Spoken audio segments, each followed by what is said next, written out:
gudoomiyaha gobolka Banaadir ahna duqa magaalada caasimadda ee Muqdisho ayaa maanta kulan kula qaatay khubaro injineero isugu jira Soomaali iyo ajaanib kuwaas oo kala hadlay sidii dib u habeyn ay ugu sameyn lahaayeen bulaacadihii biyaha qaadi jiray ee magaalada dadka ka dhashay roobabka ka daa magaalada Muqdisho ayaa saameyn ballaaran ku yeesha wadooyinka caasimadda ee Muqdisho kuwaas oo biyo dhiga sababaha keena in biyaha wadooyinka fadhiista ayuu waxa uu ku sheegay gudoomiyuhu in aysan hagaagsaneen biyo mareenadii dhulka hoos mari jiray waxa uuna u sheegay in xubnaha hay'adaha kala duwan ee uu la kulmay ka socday inay ka wada hadleen sidii loo hagaajin lahaa tubooyinka biyaha qaada halka kuwa burburayna dayactir iyo bedel lagu sameyn doono. ujeedadu maanta waxay tahay si xal loogu helo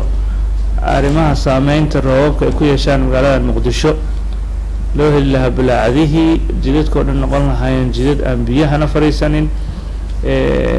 si muxuu ahaa magaaladan u noqoto magaalo caasimad la tartami karta caasimada adduunka. waxaan ka shaqeynaynay 3 bilood la soo dhaafay sidii lagu heli lahaa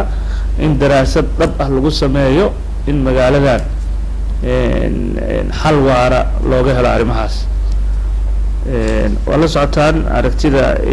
maamulka gobolka Banaadir waxay tahay caasimadda inay noqoto caasimad nadiif ah, caasimad amni ah, caasimad la jaan qaadi karta la tartami karta. si taas lagu helo waxaan u guntanay waxyaalaha caqabadaha waaweyn oo ay ka mid tahay caqabadahan roobabka markay da'aan iyo magaalada saameynta ku yeeshaan. waxaan aad ugu faraxsanahay in bangiga adduunka oo runtii naga aqbalay inuu arrimahan nagala shaqeeyo annagana aan diyaar u nahay sidii aan u marka khubaradan waxay u yimaadeen oo ka socda Unipos iyo IBE Global iyo khubaro kale Soomaaliyeedba in qiimeyn dhab ah lagu sameeyo dhammaan wadooyinka isku xirkoodii iyo bulaacadihii meelihii lahaan jirtay iyo meelaha u baahan in bulaacado loo sameeyo. qiimeyntaas markay dhamaato waxaan helaynaa daraasadii ugu dambeysay oo magaaladan loogu sameynayo master plan wax la dhaho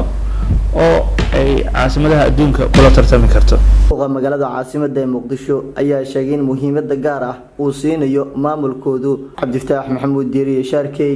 KGS TV Muqdisho.